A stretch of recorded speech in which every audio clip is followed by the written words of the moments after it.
Listen carefully and answer questions 1 to 5. Hi, it's Mike, isn't it? Yes, and you're... Phoebe. Phoebe, right. Where are you headed? I'm looking for the main hall. So am I. Are you going there to register for next year? Yes, I was told to go to administrations and fill in an application form. That's what I'm about to do. I went to information and they told me it was at the end of this corridor. Then we have to turn left and immediately right. That should lead us to the exit, where opposite we should find the entrance to ground level main hall. It's a big old red building. From there we need to go to the first level and then follow the signs. Apparently it's the second office opposite the foyer. It would be pretty hard to miss. That sounds easy. It shouldn't be too hard to find. Well, since we're both heading in that direction, let's go together. Hopefully it won't take too long. I haven't had anything to eat and I'm starving. Me too. Well, how about I go to the canteen and get us something while you make your way to the main hall? I'm sure there's going to be quite a wait. There always is. I can meet you there. Sounds like a good plan. What do you want me to get you? How about a chicken and salad roll and a drink? Okay. What if they don't have a chicken and salad roll? Anything similar, like ham and salad, or just plain salad and cheese. Oh, and don't forget the drink. I feel so dehydrated. No problem. What type of drink? I don't know. How about a Coke? No, nothing like that. Something healthier. An orange juice? They're usually full of sugar unless you get it freshly squeezed. Water? Yes, that's perfect. Here, take £2. That should cover it. If it's more, I'll give it to you when you get back. I only have a 20, and you know that they get cranky if you give them large notes. Okay. See you in 5 minutes. Now listen and answer questions 6 to 10. First year economics. I'll just have to fill out this form for our records. What's your name? Phoebe Payne. Can you spell that for me? Sure. P-H-O-E-B-E-P-A-Y-N-E.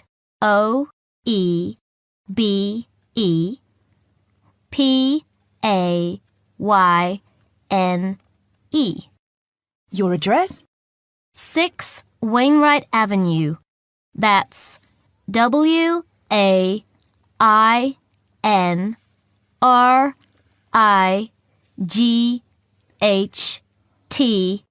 Nottingham. Nottingham. And your phone number? It's not connected yet. I've just moved in. Okay. When you get your phone connected, contact us. I'll just make a note that your phone number is to be advised. I'll do that. What course were you doing? Law? No, economics. First year. First year economics. Yes, that's right. Okay. Take this card across to the economics department and get it stamped. And then you need to come back here to pay your fees. I've made an arrangement to pay in installments. Do you have any documentation verifying that? Yes, I have a statement from administration. Okay, when you return, we'll have a look at it. Thank you very much. Here you are. It was quicker than I thought, but I have to get this card stamped and return here to organize my fees. That's good. It means that I won't have to wait long either. How did you get on? What with? Oh, the food. Well, there wasn't much left, so I got you a cheese and tomato sandwich and water. That's fine. Do I owe you any more?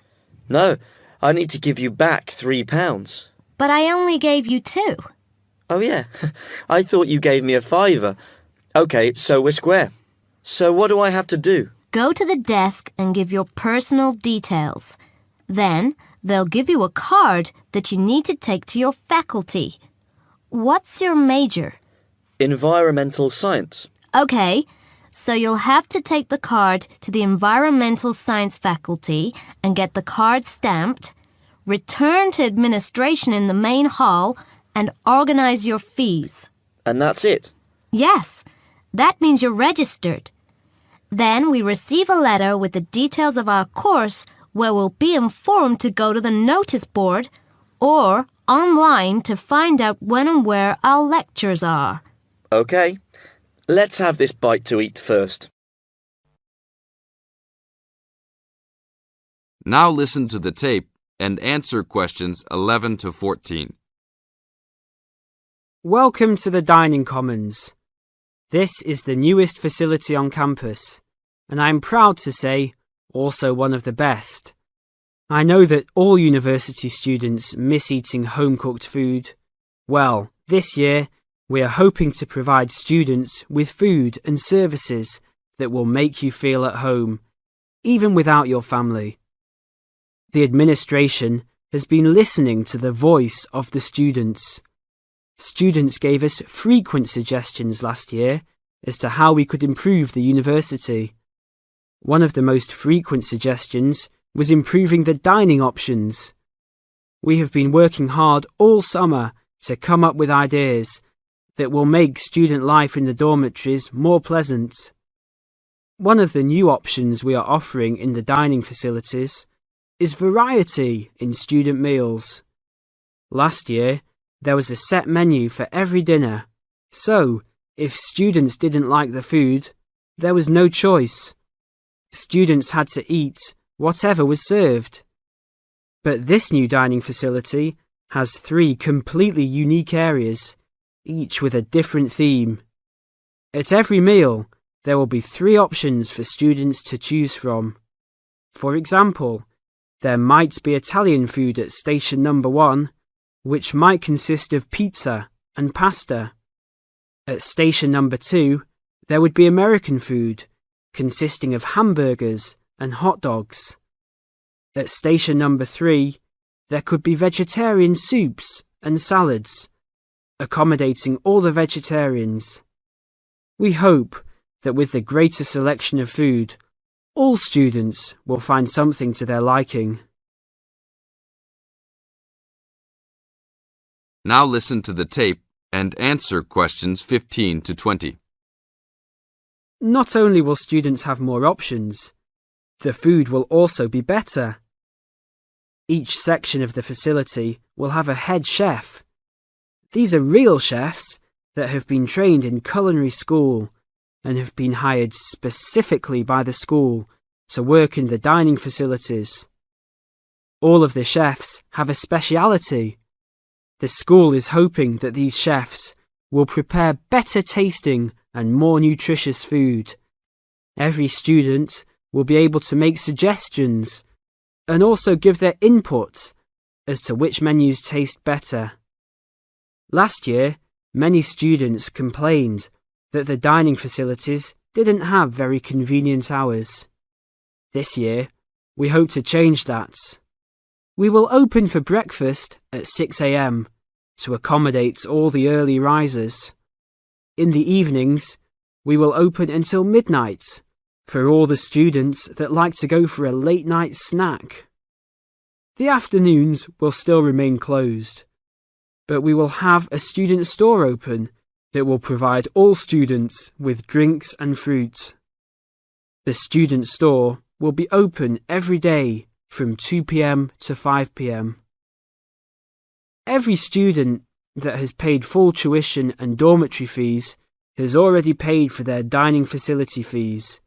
Students can eat at any time and in any amount for free. If you are a student that does not live in a dormitory, you can still purchase a dining facility card. This card will entitle you to the full services of the dining facility. This card is available only for students and is not open to the general public. If you are not a student and wish to dine here, you must purchase meals at the door. There are a few rules to follow. Even though we do not limit the amount of food that can be taken, we do not want students to waste food. Please do not take more than you can eat. Also, every student must clean his or her own trays and plates. We will provide plates and trays for student use, But please do not abuse these items. Please do not leave your plates on the tables. Your parents are not here to clean up after you anymore, so I hope all students will be responsible. Thank you for your attention and enjoy the upcoming year. Now listen carefully and answer questions 21 to 25. So, are you making any progress with your plans for our annual charity event? I guess first things first, have you decided what charity it will be in aid of this year? We're thinking about Help the Children Africa, sir. Well, that's Mark's idea, sir, but I myself prefer a local charity called the Meals on Wheels. I'd have to agree with Laura on this one, Mark. After all, we're supposed to be giving back to the local community, and although helping African children is a very worthy cause, it's a little outside our remit. That settles it, I guess. Moving on from the beneficiary question, have you made a decision on what type of event it will be? Yes, we plan on doing something a little different this year. We're calling the event Balloonathon. Basically, we're going to offer balloons for sale to all the students. Balloons? I don't see where you're going with this.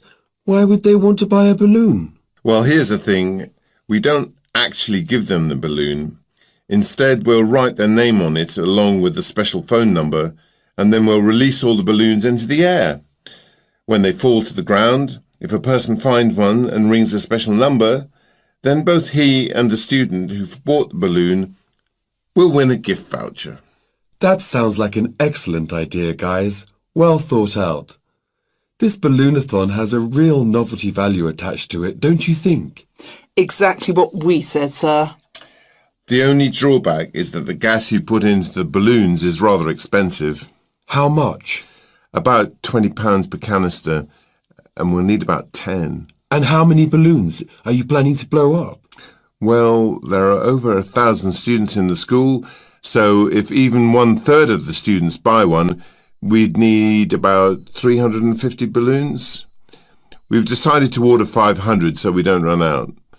The good thing is we can return the canisters of gas if we don't use them, and the balloons aren't expensive, so there's no real risk of us spending a lot of money without getting a good return. You two have really thought this one out. I'm impressed. Now listen and answer questions 26 to 30. Thank you, sir.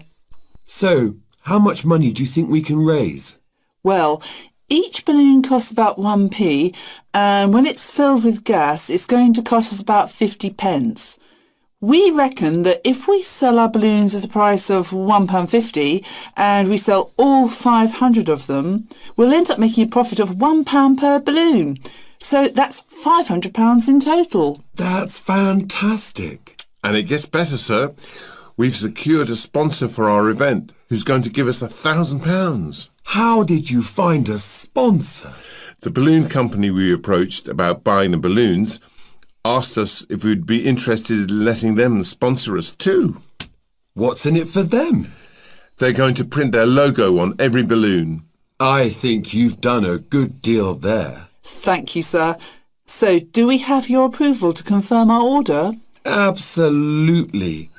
But you know, I think we can sell more balloons if we set our minds to it. So why not order double the amount? 1,000 instead of 500. We're going to need more than 10 canisters of gas then. Double the amount, presumably. Correct. OK, let's go for it. Let's make this year's charity event our most successful ever. Now listen to the tape and answer the questions. A Pirate Story, William Kidd. William Kidd, who was better known by the name Captain Kidd, was a 17th century British privateer and semi-legendary pirate who became celebrated in English literature as one of the most colourful outlaws of all time. Fortune seekers have hunted his buried treasure in vain through succeeding centuries. Kidd's early career is obscure. It is believed he went to sea as a youth. After 1689, he was sailing as a legitimate privateer for Great Britain against the French in the West Indies and off the coast of North America. In 1690, he was an established sea captain and shipowner in New York City, where he owned property. At various times he was dispatched by both New York and Massachusetts to rid the coast of enemy privateers. In London in 1695, he received a royal commission to apprehend pirates who molested the ships of the East India Company in the Red Sea and in the Indian Ocean. Kidd sailed from Deptford on his ship, the Adventure Galley, on February 27, 1696, called at Plymouth, and arrived at New York City on July 4th to take on more men. Avoiding the normal pirate haunts, he arrived by February 1697 at the Comoro Islands off East Africa.